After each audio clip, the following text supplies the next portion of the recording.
मागील व्हिडिओमध्ये आपण पेरिमीटर आणि एरियाचे फॉर्म्युले बघितले आणि क्वाड्रिलॅटरल्सशी रिलेटेड असलेले जे त्या फॉर्म्युल्यांवर बेस्ड एक्झाम्पल्स आहेत ते आपण आजच्या व्हिडिओमध्ये बघणार आहोत. पहिला क्वेश्चन बघा. Find the difference in the areas of the two squares. आपल्याला दोन स्क्वेअर्स मधल्या दोन स्क्वेअर्सच्या एरियाज मधला डिफरन्स काढायचे. One with the length of the side is equal to 10 centimeter. Length of the side 10 असेल तर area A1 is equal to side square, that is 10 square which is equal to 100. आपल्याला 100 पहिल्याचा area मिळाला. And the other with the length of the diagonal 10 centimeter. आता आपल्याला length of the diagonal 10 आहे. Length of the diagonal 10 असेल. तुम्हाला formula दिलेला होता की डायगोनल वरून आपल्याला साइड काढायची असेल तर काय करायचं. Side is equal to diagonal upon √2. Diagonal upon √2. आता डिनॉमिनेटर मध्ये जेव्हा √2 असतात तेव्हा आपल्याला काय करावं लागतं बघा. किंवा आपण असंच ठेवलं तरी चालणार आहे कारण आपल्याला एरिया ऑफ द स्क्वेअर काढताना साइड स्क्वेअर करायचे म्हणजेच 10 अपॉन √2 स्क्वेअर करायचे.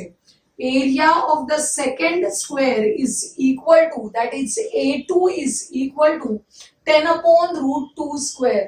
या 10 चा स्क्वेअर आला 100 आणि या √2 चा स्क्वेअर आला 2. √2 चा square 2. √2 multiplied by √2 is equal to 2. लक्षात घ्या. आणि 2 ने 100 ला डिवाइड केलं की किती येतात 50. म्हणजे A2 इज इक्वल टू 50 आले. Difference between the two areas काढायचे आपल्याला. 100 मायनस 50. 100 मायनस 50 डिफरन्स किती येणार आहे 50 चा. म्हणजेच आपला कोणता अल्टरनेटिव्ह आहे बघा. थर्ड अल्टरनेटिव्ह करेक्ट अल्टरनेटिव्ह आहे. आता क्वेश्चन नंबर 2 कडे जाऊया. If the diagonal of square is square root of 98. Square root of 98 हा आपल्याला डायगोनल ऑफ स्क्वेअर आहे. तर काय सांगितलंय what will be the perimeter of the square. आपण स्क्वेअर रूट ऑफ 98 कशा प्रकारे रिप्रेझेंट करू शकतो. स्क्वेअर रूट ऑफ 98 म्हणजेच काय 49 मल्टिप्लाइड बाय 2. आपल्याला याचा स्क्वेअर रूट काढायचंय. हा 49 परफेक्ट स्क्वेअर आहे. त्याचा स्क्वेअर रूट येईल 7 आणि या 2 चा स्क्वेअर रूट काढता येत नाही. आपण √2 तसेच ठेवायचे. म्हणजेच आपल्याला डायगोनल ऑफ अ स्क्वेअर किती मिळालेला आहे 7√2. तर डायगोनल जर 7√2 असेल तर साइड काढायला काय करावं लागतं. Diagonal divided by √2. √2 कॅन्सल होतील आणि आपल्याला साइड मिळेल 7. 7 साइड असेल तर what is the perimeter. Perimeter is equal to 4 into side. म्हणजेच 4 इंटू 7 7 किती झाले 28. त्यामुळे आपल्याला सेकंड ऑप्शन हा करेक्ट ऑप्शन असणार आहे. लक्षात येते. क्वेश्चन नंबर 3 बघा. Find the perimeter of square with an area. आता आपल्याला एरिया दिलेला आहे. एरिया दिलाय त्याच्यावरून पेरिमीटर काढायचंय. आता एरिया ऑफ स्क्वेअरचा फॉर्म्युला आपल्याला माहिती आहे. Area of square is equal to side square आणि हा साइड स्क्वेअरची व्हॅल्यू आपल्याला मिळाली आहे 156.25. लक्षात घ्या साइड स्क्वेअर जर 156.25 असेल तर स्क्वेअर रूट काढायचा म्हणजे साइडची व्हॅल्यू मिळते. साइड स्क्वेअरचा स्क्वेअर रूट साइड आणि या नंबरचा स्क्वेअर रूट काढायचे आपल्याला 156.25. आपण स्क्वेअर रूट चॅप्टर मध्ये बघितलेलं आहे की कसा स्क्वेअर रूट काढायचा. हा डेसिमल पॉइंट आहे सध्या तुम्ही लक्षात घेऊ नका. हा लक्षात नाही घेतला तर नंबर आला 156.25. युनिट्स प्लेसला 5 असतील किंवा ह्या शेवटचे 2 डिजिट 25 असतील तर स्क्वेअर रूट काढताना आपण काय घेतो 5. आणि हा जो उरलेला नंबर आहे त्याचे असे फॅक्टर्स पाडतो की ते 2 कॉन्सिक्युटिव्ह नंबर्स असले पाहिजे. लगतचे 2 कॉन्सिक्युटिव्ह नॅचरल नंबर्स असले पाहिजेत. तर 156 चे फॅक्टर्स येतात 12 आणि 13. 12 इंटू 13 केलं की काय येणार आहे 156. आणि यातला जो छोटा नंबर असतो तो आपल्याला घ्यायचा आहे, म्हणजे या 5च्या पुढे मला काय लिहायचंय, 12 लिहायचंय. आणि आता मी डेसिमल पॉइंटचा विचार करते, इथे डेसिमल पॉइंट असतो तेव्हा मला इकडे स्क्वेअर रूट मध्ये मागच्या बाजूने एका स्थळाने डेसिमल घ्यायचंय. म्हणजे साइड ऑफ अ स्क्वेअर किती आलेली आहे, 12.5.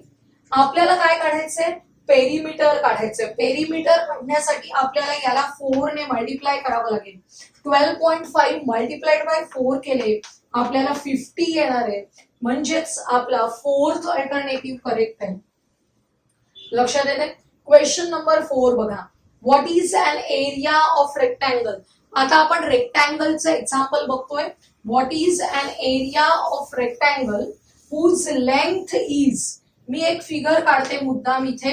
अशा रेक्टँगल काढलेला आहे. All the 4 angles are of 90 degrees.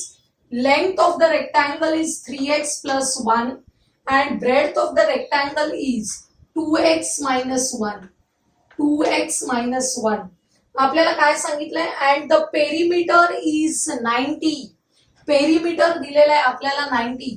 हा आहे L आणि ही आहे ब्रेड्थ. बरोबर. पेरिमीटरचा फॉर्म्युला काय आहे सांगा.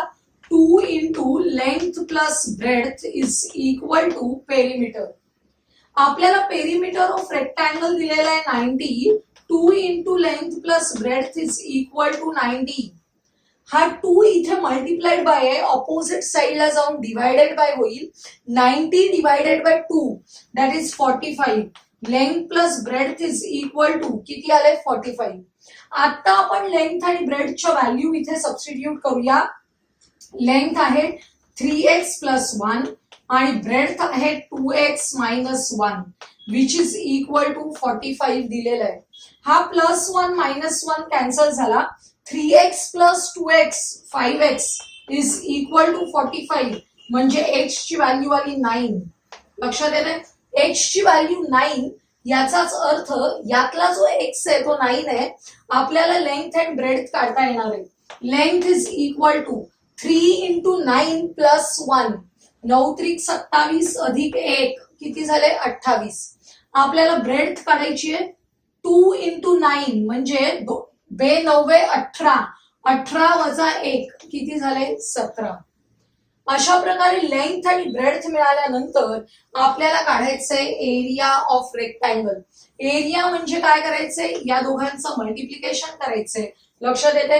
मल्टिप्लिकेशन येणार आहे 476 सेंटीमीटर स्क्वेअर किंवा स्क्वेअर सेंटीमीटर. अशा प्रकारे आपल्याला एक्झाम्पल सॉल्व्ह करता येतात. नेक्स्ट क्वेश्चन बघा. The length of a rectangle is 5/3 time it's breadth. असं दिलं असेल तेव्हा लक्षात घ्यायचं, हा जो रेशो दिलेला असतो यातला हा जो मोठा नंबर आहे तो लेंथशी रिलेटेड आहे आणि लहान नंबर आहे तो ब्रेड्थशी.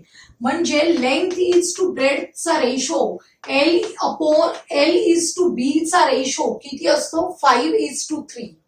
आणि यांचा कॉमन मल्टिपल आपण x घेतला तर length is equal to 5x and breadth is equal to 3x असते.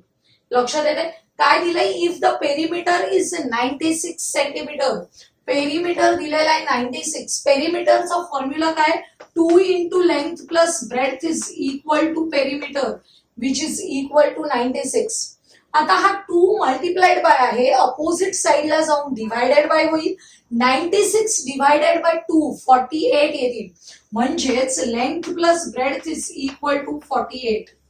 आता आपल्याला लेंथ आणि ब्रेड्थ माहिती आहे. 5x plus 3x is equal to 48. Addition किती झाली दोघांची, 8x is equal to 48. x ची व्हॅल्यू काढायची आहे. x is equal to 48 divided by 8. 8 × 48 म्हणजे x ची व्हॅल्यू आली 6. x ची व्हॅल्यू 6 आली तर आपल्याला लेंथ काढायचंय. L is equal to 5 into 6 that is 30 आणि breadth is equal to 3 into 6 18. आपल्याला काय काढायला सांगितलंय, what will be the area. Area of रेक्टँगलचा फॉर्म्युला आहे लेंथ इंटू ब्रेड्थ. आपल्याला या दोघांचं मल्टिप्लिकेशन करायचंय. 18 3 54 आणि हा 0 म्हणजे 540 स्क्वेअर सेंटीमीटर आपला फोर्थ अल्टरनेटिव्ह करेक्ट अल्टरनेटिव्ह आहे. आता आपण नेक्स्ट क्वेश्चन कडे जाऊया. काय बघा नेक्स्ट क्वेश्चन, अ रेक्टँग्युलर हॉल मेजर्स. आपल्याला एका रेक्टँग्युलर हॉलचे मेजरमेंट दिले, लेंथ दिलेली आहे 25 मीटर आणि ब्रेड्थ काय दिली आहे बघा 12 metre. How many square tiles of 25 centimetre in length can be fitted in the hall. Hall आहे रेक्टँगल आणि त्याच्यामध्ये आपल्याला स्क्वेअर टाइल्स बसवायचे. आता बघा या ज्या स्क्वेअर टाइल्स आहेत त्याची जी साइड आहे ती लहान आहे, त्यामुळे अशा प्रकारे त्या स्क्वेअर टाइल्स बसतील याच्यामध्ये. तर how many square tiles can be fitted असं म्हटलेलं आहे. लक्षात येते अशा छोट्या छोट्या टाइल्स आपण बसवणार आहोत, तर अशा किती टाइल्स फिट होणार आहेत हे काढण्यासाठी काय करावं लागेल, number of tiles is equal to area of rectangular hall divided by area of square tile. आता आपण एरिया ऑफ रेक्टँग्युलर हॉल काढायचा असेल तर लेंथ इंटू ब्रेड्थ 25 इंटू 12 तसंच ठेवूया आपण. सध्या मल्टिप्लिकेशन करायची गरज नाहीये. एरिया ऑफ टाइल्स, टाइल्सचा एरिया काढायला, टाइल्स आहेत स्क्वेअर आकाराच्या बरोबर, मग स्क्वेअरचा एरियाचा फॉर्म्युला काय आहे, साइड स्क्वेअर. आणि इथे साइड आहे 25 सेंटीमीटर. आपल्याला रेक्टँग्युलर हॉल आहे त्याच्या साइड्स दिलेल्या आहेत मीटर मध्ये आणि याची दिलेली आहे सेंटीमीटर मध्ये. मग आपण 25 सेंटीमीटर आहे त्याचं मीटर मध्ये कन्व्हर्जन करायचं. त्याच्यासाठी आपल्याला कितीने डिवाइड करावं लागेल, 100 ने, कारण 1 metre is equal to 100 centimetre. 100 ने डिवाइड केलं की आपल्याला मीटर मध्ये कन्व्हर्जन होणार आहे. म्हणजे 25/100 एवढी त्या स्क्वेअर टाइल्सची साइड आहे. याचा स्क्वेअर करायचं, याचं आपण रिड्यूस फॉर्म मध्ये कन्व्हर्जन केलं तर 25 एके 25, 25 चोक 100 म्हणजे 1/4 स्क्वेअर. 1/4 स्क्वेअरची व्हॅल्यू येते 1/16. आता हा आला एरिया ऑफ टाइल्स किंवा एरिया ऑफ स्क्वेअर टाइल्स आणि एरिया ऑफ हॉल आहे. नंबर ऑफ टाइल्स काढायचे आहेत आपल्याला. Number of tiles is equal to area of rectangular hall 25 multiplied by 12 divided by area of square tile. हा denominator मध्ये 1/16 आहे, तो मल्टिप्लाइड बाय करायचा असेल तर आपण कसं करतो बघा. हा 1/16 आहे तो 16/1 असा घ्यावा लागतो. लक्षात येते, या सगळ्यांचं मल्टिप्लिकेशन करायचंय. ते मल्टिप्लिकेशन आपल्याला मिळणार आहे 4800. करून बघा तुम्ही. म्हणजे नंबर ऑफ टाइल्स आहेत ते आपल्याला 4800 4800 एवढ्या टाइल्स त्या रेक्टँग्युलर हॉल मध्ये फिट होतील. आता next question, the breadth of rectangular farm is. पुन्हा आता ब्रेड्थ सांगण्यासाठी आपल्याला जो रेशो दिलेला आहे तो कसा आहे बघा. ब्रेड्थ सांगण्यासाठी रेशो दिलाय 3/5. ब्रेड्थ ही 3/5 टाइम्स लेंथ आहे. अशा वेळी सोपं आपण लक्षात घ्यायचं, हा जो रेशो असतो याच्यातला हा स्मॉल नंबर आहे, छोटा नंबर आहे, तो ब्रेड्थशी रिलेटेड आहे आणि मोठा नंबर आहे तो लेंथशी रिलेटेड आहे. लक्षात घ्यायचं.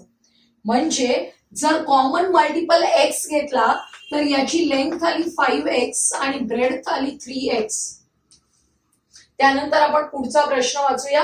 Find the breadth if the cost of the 5 layered fencing of wire for farm is. Fencing करायचंय म्हणजे कुंपण घालायचंय शेताला आपल्याला. 5 लेयर्ड फेन्सिंग म्हणजे काय, 5 पदरी कुंपण. 5 लेयर्ड फेन्सिंग याचा अर्थ 5 पदरी कुंपण घालायचंय, फेन्सिंग करायचंय त्या रेक्टँग्युलर फार्मला, शेताला. तर त्याची कॉस्ट आहे 60,000. कॉस्ट किती आहे बघा, 60,000 at the rate of 15 per metre. त्या वायरची जो रेट आहे तो कसा आहे, 15 पर मीटर. 15 रुपये पर मीटरने वायर घेतलीये. टोटल कॉस्ट ऑफ फेन्सिंग आहे 60,000. याचा अर्थ आपण वायर किती आहे ती काढूया. लेंथ ऑफ वायर आपल्याला काढायची आहे. लेंथ ऑफ वायर काढायला काय करावं लागेल, टोटल कॉस्ट किती आहे वायर खरेदी करण्यासाठी आलेली 60,000 divided by per metre cost आपल्याला दिलेली आहे 15.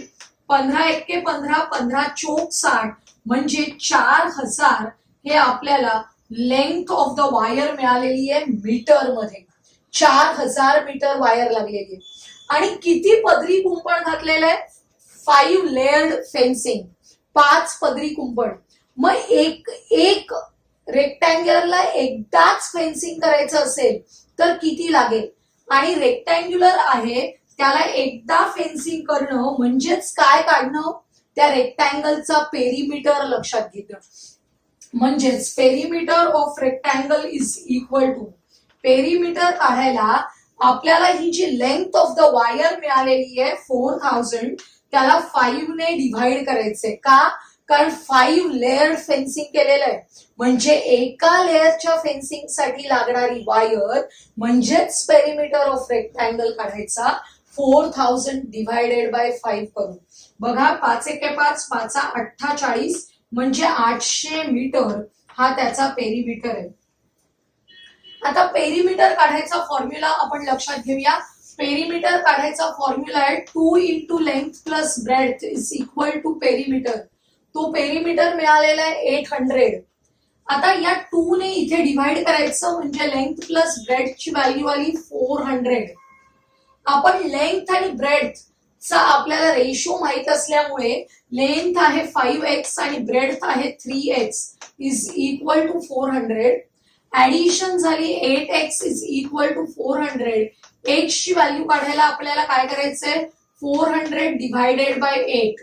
8 45 आणि हा 0 म्हणजे x ची व्हॅल्यू किती आली? 50. आपण बघितलं होतं की ब्रेड्थ, मी इथलं पुसलं, ब्रेड्थची व्हॅल्यू किती आहे? 3x म्हणजे 3 इंटू 50 ब्रेड्थ असणार आहे. 3 इंटू 50 म्हणजेच 150 आपला आन्सर आहे. बघा थर्ड ऑप्शन करेक्ट अल्टरनेटिव्ह आहे. Next question.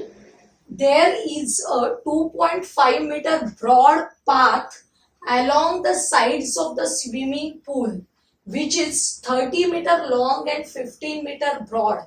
आता लेंथ आणि ब्रेडथच दिली आहे. याच्यावरूनच आपल्याला समजावं लागणार आहे की हा जो स्विमिंग पूल आहे तो रेक्टँग्युलर आकाराचा आहे. या रेक्टँग्युलर आकाराच्या स्विमिंग पूलची लेंथ दिलेली आहे 30 मीटर आणि ब्रेडथ दिलेली आहे 15 मीटर. बरोबर.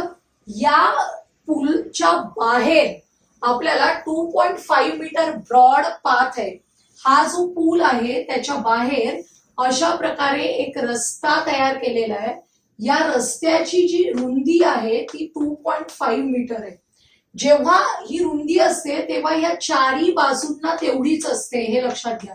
सगळ्या बाजूंना 2.5 असणार आहे. अशा प्रकारे तो रस्ता आहे. What is the area of the path? हा जो रस्ता तयार झालेला आहे या रस्त्याचा आपल्याला एरिया काढायचा आहे. अगदी सोपं आहे. एरिया ऑफ शेडेड रिजन काढायचंय. थोडक्यात जर हा एरिया काढायचा असेल तर हा बाहेरचा रेक्टँगल तयार झाला PQRS त्याचा एरिया मायनस हा आतला रेक्टँगल आहे ABCD त्याचा एरिया. लक्षात येतंय? आता बाहेरच्या रेक्टँगलचा एरिया काढायचा असेल तर आपल्याला त्याची लेंथ काढावी लागेल, ब्रेडथ काढावी लागेल. लेंथ काढताना काय लक्षात घ्यायचं बघा, हा आतला रेक्टँगल आहे त्याचा एरिया किती आहे, सॉरी लेंथ किती आहे 30. आता याची लेंथ या बाजूने 2.5 आणि या बाजूने 2.5 वाढणार आहे. 2.5 म्हणजे 5 झाले. 30 लेंथ होती त्याच्यामध्ये 5 ने ऍडिशन झाली म्हणजे या बाहेरच्या रेक्टँगलची लेंथ झाली 35. आता ब्रेडथ सुद्धा ही 15 आहे पण इकडून 2.5 इकडून 2.5 वाढले म्हणजे 15 प्लस 5 झाले 20 मीटर. लक्षात येते? म्हणजे या बाहेरच्या रेक्टँगलचा एरिया काढायचा आहे 35 multiplied by 20 which is equal to 700 आला. आतल्या रेक्टँगलचा एरिया काढायचा आहे 30 मल्टिप्लाइड बाय 15, 15 त्रिक 45 म्हणजे 450 आला. What is the area of the path? या दोघांचा डिफरन्स म्हणजे एरिया ऑफ द पाथ असणार आहे. आणि डिफरन्स किती येणार आहे बघा 250. आन्सर करेक्ट कुठे आहे बघा, सेकंड अल्टरनेटिव्ह करेक्ट अल्टरनेटिव्ह आहे. आता आपण नेक्स्ट क्वेश्चन कडे जाऊया. Perimeter of a rhombus is 52 centimetre. रोम्बसची फिगर आपल्याला काढायची आहे ज्याचा पेरिमीटर दिलेला आहे.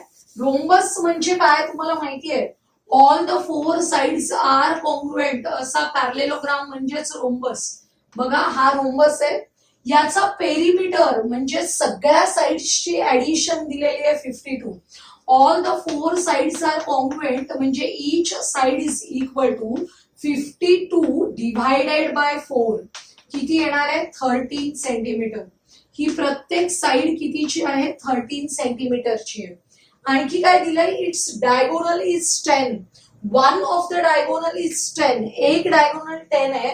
Find the area.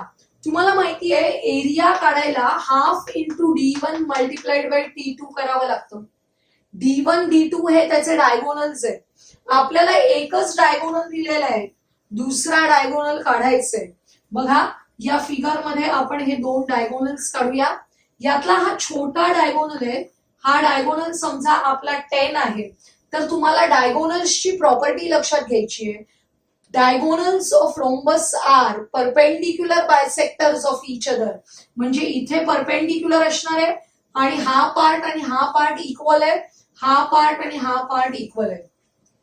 हा जो डायगोनल आहे आपला, समजा या क्वाड्रिलॅटरलला नाव दिलं ABCD, तर AC हा डायगोनल आहे. तो जर आपण 10 घेतला असेल, AC हा डायगोनल 10 असेल, तर आपला हा AM हा जो पार्ट आहे तो त्याच्या हाफ म्हणजे किती असणार आहे 5.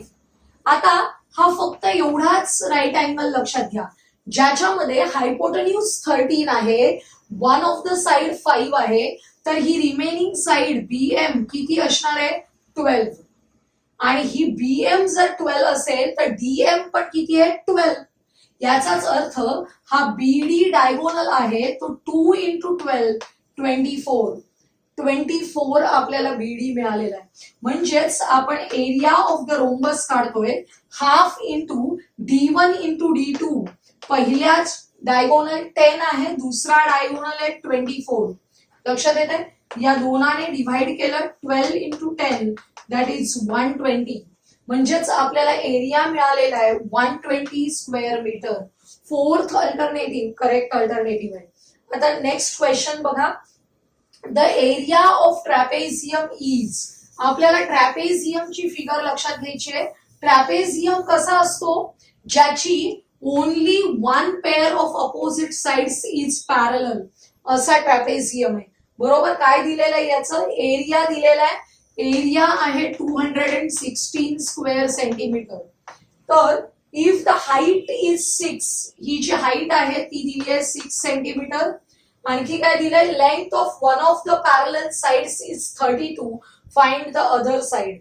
आपल्याला एक साइड दिलेली आहे 32 सेंटीमीटर. तर ही जी उरलेली साइड आहे ती आपल्याला काढायची आहे. सपोज आपण ती घेऊया X. ही जी साइड आहे त्याची लेंथ काय घेतली आपण X. आता एरिया ऑफ ट्रॅपेझियमचा फॉर्म्युला काय बघा. Area of trapezium is equal to half into sum of the parallel sides. कोणत्या पॅरलल साइड्स 32 आणि X. Sum of the parallel sides multiplied by height that is 6 is equal to area of trapezium. किती दिलाय area of trapezium 216. आता बघा हा जो 2 आहे या 2 ने या 6 ला डिव्हाइड केलं किती झाले 3. आता 32 प्लस X इथेच राहू देत. हा 3 मल्टिप्लाइड बाय अपोजिट साइडला जाऊन डिव्हायडेड बाय होईल. 216 डिव्हायडेड बाय 3 करूया आपण. 32 plus X is equal to 3 ने डिव्हाइड करा. 3 7 21, 3 दुणे 6 म्हणजे 72 झाले. आता हा 32 अपोजिट साइडला गेला. X is equal to 72 minus 32 that is equal to 40. म्हणजे X ची व्हॅल्यू 40 आली. आपण X काय घेतलेलं आहे length of the other parallel side. ही जी दुसरी पॅरलल साइड आहे ती 40 घेतली होती. आन्सर बघा 40 कुठे आहे, फोर्थ अल्टरनेटिव्ह आहे 40 सेंटीमीटर. आता लास्ट क्वेश्चन आपल्याला बघायचंय. लास्ट क्वेश्चन मध्ये आपल्याला पॅरलेलोग्राम दिलेला आहे. ABCD is a parallelogram. या पॅरलेलोग्राम मध्ये काही लेंथ दिलेल्या आहेत बघा. AB is equal to 15. AB 15 दिलेली आहे. तुम्हाला माहिती आहे पॅरलेलोग्रामच्या अपोजिट साइड्स कॉन्ग्रुएंट असतात. ही जर 15 असेल तर हा DC सुद्धा किती असणार आहे? 15 असणार आहे. संपूर्ण DC किती आहे? 15 आहे. अजून काय दिलंय आपल्याला? AS म्हणजे ही हाईट दिलेली आहे 8 आणि AD म्हणजे ही दुसरी हाईट जी आहे, सॉरी AD म्हणजे ही साइड दिलेली आहे, किती दिलेली आहे? 12. आता अपोजिट साइड्स आर कॉन्ग्रुएंट म्हणजे ही जर 12 असेल तर ही BC साइड पण किती असणार आहे? 12 असणार आहे. आपल्याला काढायची आहे AT म्हणजे हा परपेंडिक्युलर म्हणजेच height of the parallelogram when BC is the base. BC base घेऊ तेव्हा हा हाईट आहे AT ती आपल्याला काढायची आहे. लक्षात घ्या एरिया ऑफ द पॅरलेलोग्राम सेमच असतो, बेस इंटू हाईट. लक्षात येते? बेस बदलला की हाईट बदलते, पण एरिया बदलणार आहे का पॅरलेलोग्रामचा? नाही. त्यामुळे या दोन्ही प्रकारे काढलेला एरिया सारखाच असणार आहे. आपण आता या पहिल्या प्रकारे एरिया काढला. जर बेस आपण 15 घेतला तर हाईट किती घेतो? 8. 15 इंटू 8 हा एरिया ऑफ द पॅरलेलोग्राम येणार आहे, बेस इंटू हाईट. आणि दुसऱ्या प्रकारे बेस आहे 12 आणि हाईट आहे 80 म्हणजेच बेस आहे 12 आणि हाईट 80. हे दोन्ही एरियाज इक्वल आहेत. लक्षात येते? इथे बेस इंटू हाईट, दुसऱ्या प्रकारे बेस इंटू हाईट, पण एरिया सेमच आहे. त्यामुळे आपल्याला 80 ची व्हॅल्यू काढायची आहे. 15 इंटू 8 हा 12 ऑपोजिट साइडला आला की डिव्हायडेड बाय होईल. आपण रिड्यूस फॉर्म मध्ये करूया. 4 दुणे 8, 4 त्रिक 12, 3 एके 3, 3 5 15 म्हणजे 80 ची व्हॅल्यू आलेली आहे 5 दुणे 10 म्हणजे 10 हे आपला आन्सर असणार आहे. First alternative is correct alternative. आजच्या या व्हिडिओमध्ये आपण area of quadrilaterals and perimeter of quadrilaterals बघितले. वेगवेगळे क्वाड्रिलॅटरल्स लक्षात घेतले. स्क्वेअर, रेक्टँगल, ट्रॅपेझियम, रोम्बस या सगळ्यांवर बेस्ड एक्झाम्पल्स आज आपण बघितली. आजचा हा व्हिडिओ तुम्हाला आवडला असेल तर लाईक करा, तुमच्या मित्रमैत्रिणींना शेअर करा आणि पुढील महत्त्वाचे व्हिडिओज पाहण्यासाठी आपल्या चॅनलला सबस्क्राईब करायला विसरू नका.